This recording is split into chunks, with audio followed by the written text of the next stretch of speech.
In this video, we are going to do live demonstrations. They always go wrong, don't they, Kate? And we're going to talk about keyless entry. How does it work?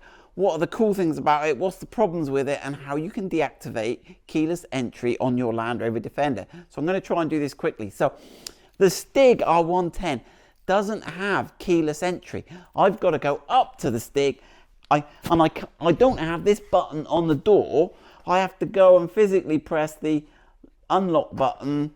The mirrors come out and I can get in the car. Okay, and if I want to get out the car, I also have to press the lock button. The mirrors fold in. But with this newfangled top of the range Model X90 we've got, I can leave this in my stylish trouser pockets, just walk up to the car with all my bags. I've still got to press a button, but I just press the button and it opens. And this is great. This is really convenient technology. If you've got oily hands or something, it's brilliant. Just walk up, no need to get the keys rooting about. So, but there are some drawbacks with it. Two drawbacks. Okay, and let's talk about those two drawbacks. One is the way this technology works is this key is constantly saying, "Hello, I'm Tony," and it says it in a little whisper, "Hello, I'm Tony," and the car is programmed to let Tony in. So when you get within range, it can, and you press this button, if it can hear Tony going, "Hello, I'm Tony," it lets it in. That's just timed out. Right, and it's quite interesting.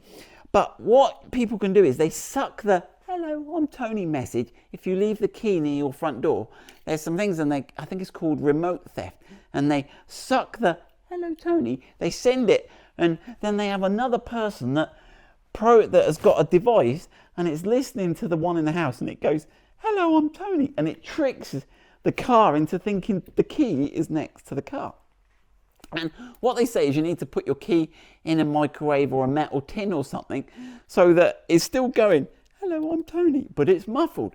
Now apparently Ford did a system with the key where if it didn't move, so say you've just put it on your table or your bedside table, if it didn't move for 10 minutes, it went to sleep and it stopped saying, "Hello, I'm Tony." So there was no way they could do the remote theft. They couldn't listen to the code and relay theft, and they couldn't relay it to the car and tell the car it was Tony and let it in, which seems a good idea. I don't know why car makers don't do that, but because as soon as you pick the keys up and we'll walk into the car, it would sense motion and go.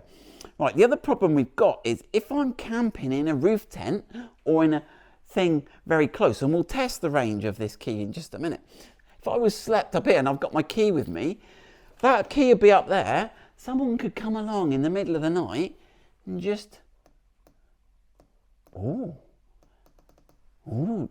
it not work up there? Does it work here? Oh, it works there. Let me try. It was a bit clunky, wasn't it? Let me just open it. Let me put it up there and see. Maybe it doesn't work. Maybe the roof is all right. Interesting. But if I was in a tent, well, I've lost my key now.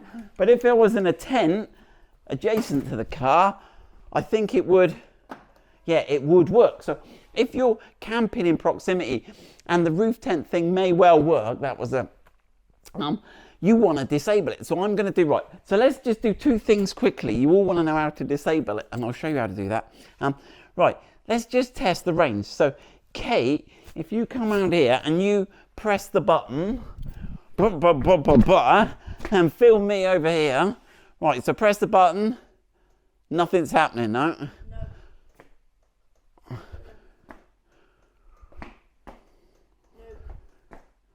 Getting close now. Yeah, so you need to be in the periphery, which is quite good. That's how it's supposed to be programmed. Right, let's do another test. M&S, look at me. Pash, biscuits for cheese. Got to get those in. All right, so some people say if you put your key in a metal pot, this is where we keep our tyre valves. Look at us, right? It won't, so let's just keep pressing that button, Kate. But it didn't work at this distance before, does it? No. Let's get closer again.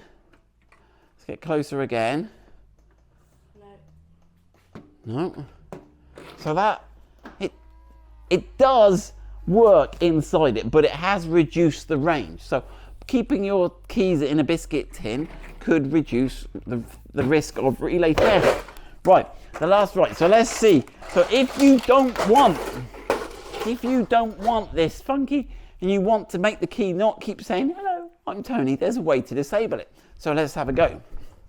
Right, so, oh, let me in. You've locked me out. Right, so you unlock your car. You get in your car. Right, you come around this way, Kate. Right then, you turn the ignition on, okay?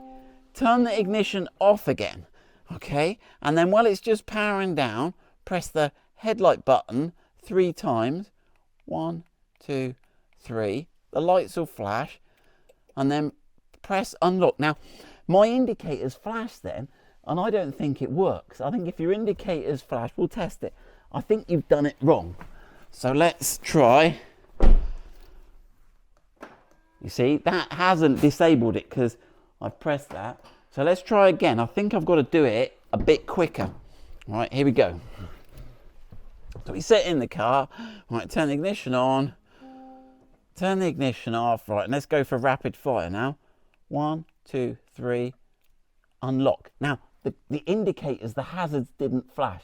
That's the key. If your hazards flash, you've done it not quick enough. Right, bom bom. Right, and bam bam. Right, and here we go. Look, we have disabled the keyless entry. You can still lock the car with the remote key fob, but this will reduce the risk of your Land Rover being stolen. We have disabled the keyless entry on the Land Rover Defender, and we've waffled a lot too. Hope you found that interesting. Kate's just said, do you want to show them how to undo it? Maybe you want to sell the car or you don't. Yes, why not? Right, it's actually just 3 presses and the lock button. So 3 presses and the unlock to disable keyless. So let's just check that works, shall we? Right, of course, no keyless entry. Right, here we go. So we're in. Right, turn the ignition on and off. You might not need to do that, but we tried it and it found it more reliable doing that. Right, here we go. 1, 2, 3, lock. No hazards flashing. There we go. All back to normal. So if you want to disable keyless entry, maybe you're camping, maybe you're worried about relay theft, that is how to do it.